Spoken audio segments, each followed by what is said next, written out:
కృపాభరితుడైన దేవా, సర్వాధికారి అయిన మా ప్రియ పరలోకపు తండ్రి, నీ అపారమైన కృపను బట్టి మిమ్మల్ని స్తుతించి కీర్తించి మహిమపరుస్తూ ఉన్నాను. మాకు మీరు చాలిన దేవుడు ప్రభా. మీ కృప ఎంతో గొప్పది స్వామి. మీ శ్రేష్టమైన మాటల చేత తండ్రి నన్నును వాక్యాన్ని వింటున్న బిడ్డల్ని బలపరచండి. మేము నేరుగా మీ ఎదుటే నిలబడ్డాం. మీరు వాక్య స్వరూపి అయిన దేవుడు కదా తండ్రి. మీ ఎదుటే నిలబడ్డాము. దయచేసి నేను మిమ్మల్ని చూడటానికి, మీరు నాతో మాట్లాడే ప్రతి మాట విని గ్రహించుటకు, నా జీవితాన్ని సరిచేసుకొనుటకు కృప దయచేయండి. మీ నామము మహిమపరచబడని తండ్రి, ఘనపరచబడని ప్రభా. అద్భుతమైనటువంటి మీ యొక్క ప్రేమని అర్థం చేసుకోవటానికి, మీ క్షమాగుణమును అర్థం చేసుకోవటానికి తండ్రి, నీ పాదాల చెంత పవిత్రంగా జీవించటానికి మాకు ఒక్కొక్కరికి నీ కృప దయచేయమని ప్రార్థిస్తున్నాను. సమస్త ఘనత మహిమలు మీకే. యేసు ప్రభు నామంలో ప్రార్థించి వేడుకుంటున్నాము తండ్రి. Amen, amen. ఆగస్టు మాసం 4వ తారీఖు 2026 మంగళవారం. 12వ అధ్యాయము 44వ వచనంలో ఉన్న విషయాలు. ఆ కాలమందు పదార్థములను, ప్రతిష్టార్పణములను, ప్రథమ ఫలములను, 10వ వంతుల సంబంధమైన వాటిని ఏర్పడిన గదులలో కొందరు నియమింపబడ్డారు. ప్రియులారా, దేవుని పిల్లలు గమనించాలి. ఆ రోజున పనిచేసే యాజకులకు, లేవీయులకు యూదులు ఇచ్చేటటువంటి ఆ ప్రతిష్ఠిత అర్పణలు, ఆ తరువాత ప్రథమ ఫలములు, 10వ వంతుల సంబంధమైన ప్రతి ఒక్కటి కూడా వారు తీసుకురావటానికి ధర్మశాస్త్రానుసారంగా కొంతమంది ఏర్పాటు చేయబడ్డారు. ఆ రీతిగా నియమింపబడిన బిడ్డలు మాత్రమే పొలములలోను, పట్టణములలోను వారు తీసుకొని వచ్చి నియమింపబడిన గదులలో వాటిని ఉంచేటటువంటి వారు. లేవీయులు, యాజకులు మాత్రము వారు దేవుని పనిని చేసేవారు. వారు వీటి విషయమై ఏమాత్రము ఆలోచించేవారు కాదు. ప్రియులారా, గమనించాలి.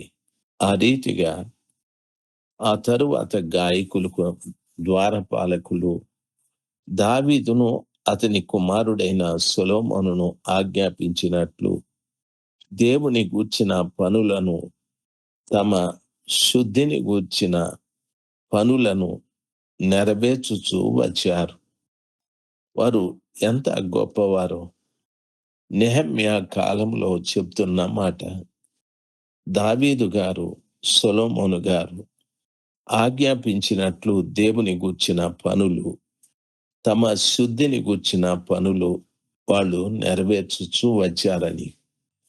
మరి దావీదు గారు, నెహెమ్యా గారికి మధ్య దూరం ఎంత, లేక మధ్యకాలం ఎంత అంటే దరిదాపు 525 సంవత్సరాలు, లేక రమారమి 500 సంవత్సరాలు.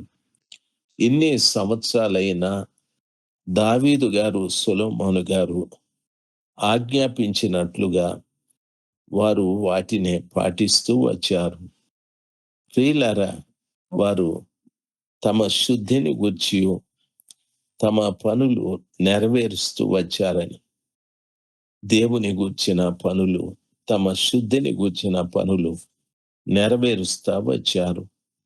పూర్వమందు దావీదు దినములలో గాయకుల విషయములో, స్తోత్ర గీత్రముల విషయములోను, పాటల విషయములోను ఆసాపు ప్రధానుడు అని చెప్పబడి ఉంది.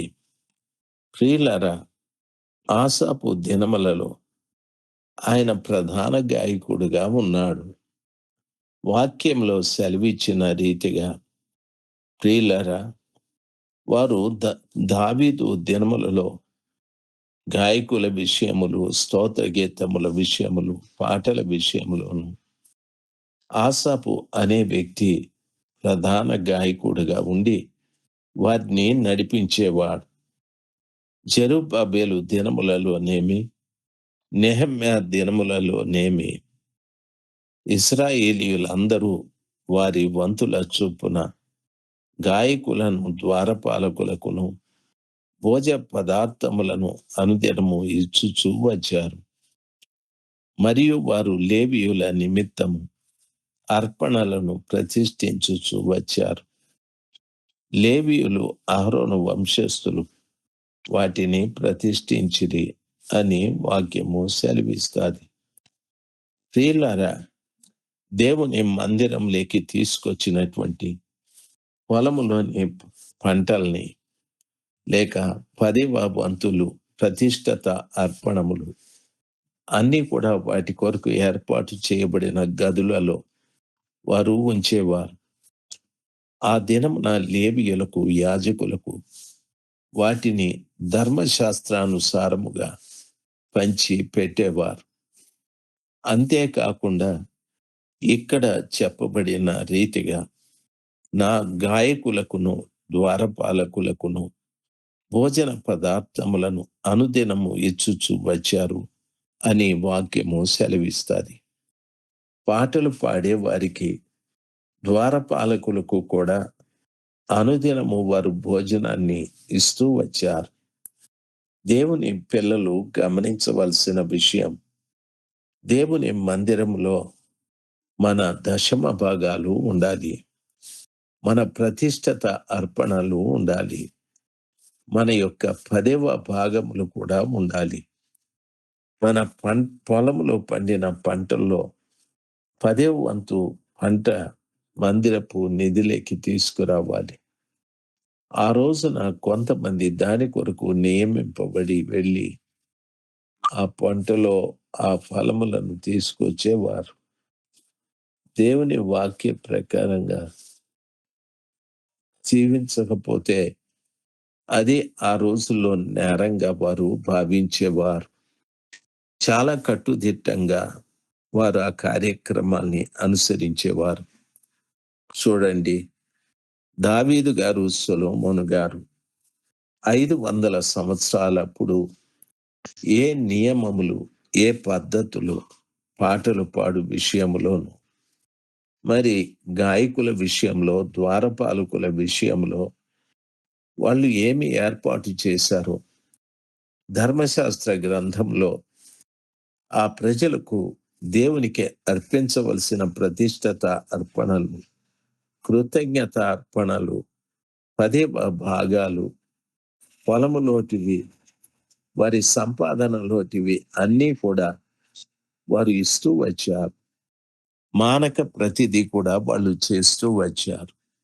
ప్రియులారా, దేవుని పిల్లలుగా మనము దీవించబడాలంటే ఒకటి, మన ముందు పెద్దలు మనకు ఏర్పాటు చేసిన పద్ధతుల్ని కానీ, దేవుని వాక్యం మనకు బోధించే విషయాలు కానీ మానకుండా మనము చేయడం, అది మన ధర్మం, మన విధి. ఈరోజు చూడండి, చాలా రకాలైన వ్యక్తులు, రకరకాలైన పద్ధతులు మనము చూస్తూ ఉంటాం. ఒకసారి ఒక వ్యక్తి ఈ రీతిగా మాట్లాడుతూ ఉన్నాడు, నేను ప్రార్థన చేస్తాను, దేవుని శక్తి ఈ కీబోర్డ్లోకి వస్తుంది. ఎవరైనా రోగులు ఈ కీబోర్డ్ని ముట్టుకుంటే వారు స్వస్థపరచబడతాడని ఆయన కీబోర్డ్లోకి దేవుని శక్తిని పంపించాడు. ప్రియులారా, గమనించాలి, దేవుని శక్తి ఎప్పుడు కూడా జీవమున్న మనలోకి వస్తుంది, కానీ జీవము లేని నిర్జీవమైన వస్తువుల్లోకి వెళ్ళదు. అది ఆయనకు తెలియదు. దయచేసి, ఆయన కూడా చాలా పేరు మోసిన సేవకుడే. ఆయన్ను కూడా పెద్ద పెద్ద సెలబ్రిటీలలో ఆయన కూడా ఉంటాడు. ఆయన వేసుకునే డ్రస్సు, ఆయన భార్య వేసుకునే డ్రస్సులు చూస్తే సినిమా వాళ్ళు కూడా వేసుకోరు. సినిమా వాళ్ళు తయారైన దానికంటే ఎక్కువగా తయారవుతారు. మరి వారు చేసే పనులు వాక్యానుసారమైనవి కాదు. ఇలాగ చాలా మంది చేస్తూ ఉంటారు. దేవుని పిల్లలుగా మీకు నా మనవి, ఒకవేళ మీరు ధర్మశాస్త్రానుసారమైనవి కాక, అంటే వాక్యానుసారము కానివి ఏవైనా చేస్తూ ఉంటే దయచేసి మానుకోనండి. దేవుని మందిరములో ఉండేటటువంటి ఆ దశమ భాగాలు, ప్రతిష్ఠిత అర్పణలు, 10వ వంతులు, ఇవన్నీ కూడాను పొలంలో వచ్చినవైనా, ప్రజల మధ్య నుండి వచ్చినవైనా, ఆ మహాదేవుని యొక్క సన్నిధానంలో అవి నిల్వ ఉండటానికి కృప చూపెట్టారు. సహాయం చేయండి. ప్రజలు ఆ రీతిగా వాక్యానుసారమైన జీవితం జీవించటకు కృప చూపెట్టుమని యేసు ప్రభుల వారి నామంలో ప్రార్థన చేసి వేడుకుంటున్నాను పరలోక తండ్రి. ఆమెన్. ఆమెన్.